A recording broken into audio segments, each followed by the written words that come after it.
Shanks is now ready to make his move to go and claim the One Piece. When Roger mapped out the exact location of Laugh Tale, Shanks was there. When Roger returned from Laugh Tale, he told Shanks something that brought him to tears. Fast forward to current day, and the biggest realization is that he doesn't need to go around and search for the other road poneglyphs to find Laugh Tale, because he already took care of that when he was on the ship with Roger. And that's why I believe Shanks will be the first one in the modern era to reach Laugh Tale. Right after him, Blackbeard's going to be showing up with Luffy shortly behind, leading up to the climactic battle of Pirate King. But how did I come to this conclusion? Oh, let's start with Shanks. Throughout the story, Shanks has always been seen in a way as the mediator between the other Yonko. When Shanks met with Whitebeard in chapter 434, it was to warn Whitebeard about the danger of Blackbeard and to call Ace back in order to prevent a bigger conflict. Then he ended the Marineford War, stopped Blackbeard from causing further conflict in it, and prevented both Kaido and King from arriving at Marineford, which would have been insane to see, honestly, but I don't know if many of us were really ready for something like that yet. We were still reeling from the events of Marineford. Now, it's common opinion that red-haired Shanks will be the gatekeeper to Luffy reaching Laugh Tale, and while I think he's still gonna gatekeep, it might not be in the way that some of you might be expecting. Shanks has seen the progress of the other Yonko, and he's decided now it's time to take action to prevent the wrong person from showing up and claiming it. Just as Whitebeard said to Blackbeard at the end of his life, the man Roger's waiting for, at the very least, Teach, is definitely not you. Shanks knows this, and he knows that our black-bearded menace is scheming his way to the end of the race. Now, there are theories that Blackbeard is going to be the one to kill Shanks, or at the very least be responsible for his death, which is technically the same thing, but the difference would be Blackbeard killing Shanks on the spot versus wounding him so egregiously that Luffy comes in and starts the fight with Blackbeard, and after that fight's all said and done, Shanks and Luffy have their final words together as Shanks passes away, because that's honestly to be determined, but I really don't think Shanks is going to die before he sees and talks to Luffy again. Now, some of you might be asking, well, Wrath, how is Blackbeard getting to Laugh Tale? Like, where do you get this?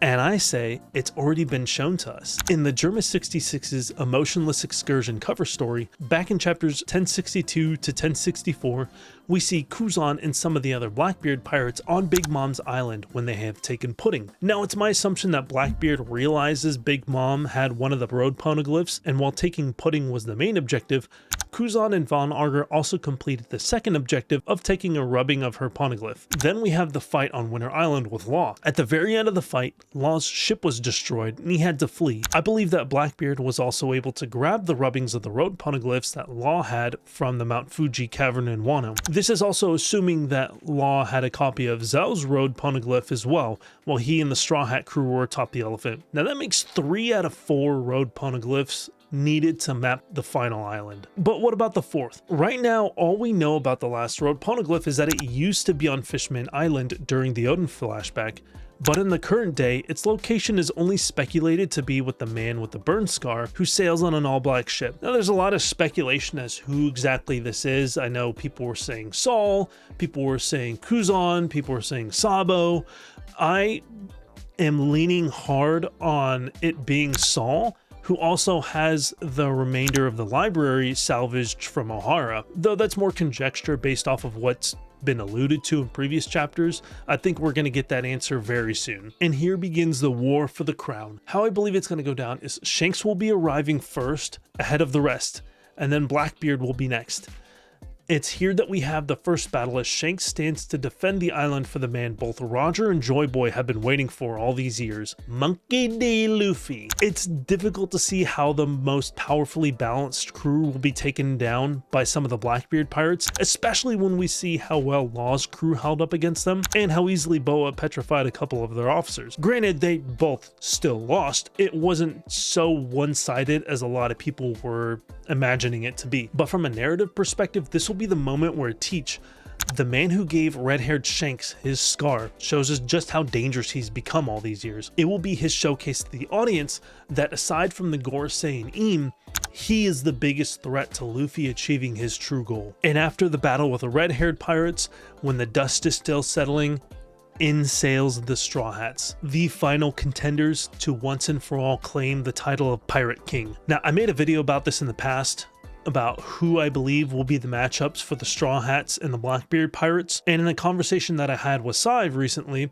I talked about how I believe that the Straw Hats are going to need one more member in their crew in order to make the fight a 1v1 between the Blackbeard Pirates and the Straw Hats for each member. That final member is still up for debate. We talked about Yamato, we talked about Bonnie, somebody had mentioned Vivi that we talked about. And we believe that after Egghead is when we'll finally get that final crew member. It would likely be Bonnie, in my opinion, joining the crew in order to fill her potential dream of aiding Luffy in taking down the Gorosei, who are responsible for taking her father away from her. However, the details of that will be in a video that's going to be released later on his channel, so make sure to stay tuned for that. There's also a lot of debate, thanks to Oda, on whether or not the war on Laugh-Tale will take place before or after the war against the world government. And now there are some clues that make me think the Battle of Laugh-Tale will take place before, and one of them being how Oda stated that he's going to draw the greatest battle ever in One Piece history. And while Shanks versus Blackbeard and then Blackbeard versus Luffy is going to be one of the greatest battles in One Piece,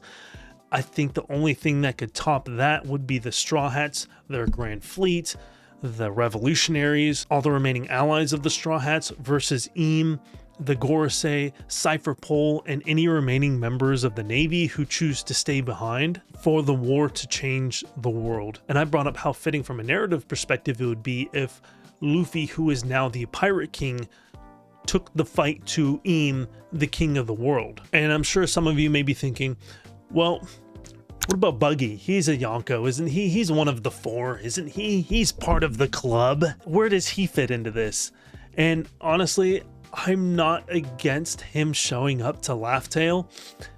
He's been a consistent meme throughout the entire series. Mr. All Day, Every Day, Fail Upwards 24/7, 365. From East Blue Fodder to Shichibukai to Yonko. But I don't think his crowning meme moment is going to involve the fight on Laugh-Tale. I think I'd like to see him finally reach Laugh-Tale because we kind of got robbed of that during the Odin flashback. But I think Buggy's big meme moment is going to be one that has him sitting on the empty throne. It'll be a quick moment during the final war when everything's going down in the Holy Land. Like, could you imagine Buggy being sent off flying by some kind of attack and he comes crashing through the ceiling and lands on top of the throne and just sitting there and he's like,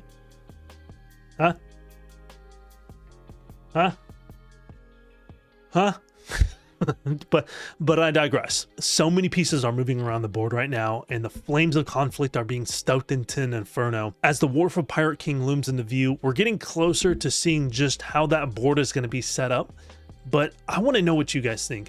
Do you think Laugh-Tale is going to be a three-way battle? And do you think the war for Pirate King will take place before or after the war with the world government? Because I know that's still a lot of debate for people. I know that Oda stated that once the One Piece is found, the story's wrapping up. Like, we're reaching the epilogue by then. And there are theories painting to what exactly the One Piece is. And if the One Piece being found is truly the end wrap-up of the story, then it makes sense to me that finding the One Piece will include the end of Eam and the Gorosei and the rest of the Celestial Dragons. What makes me think that in particular is a video made by O'Hara, I think last year or the year before. So if you enjoyed this video, make sure to leave a like and comment down below, letting me know your thoughts on the subject matter at hand.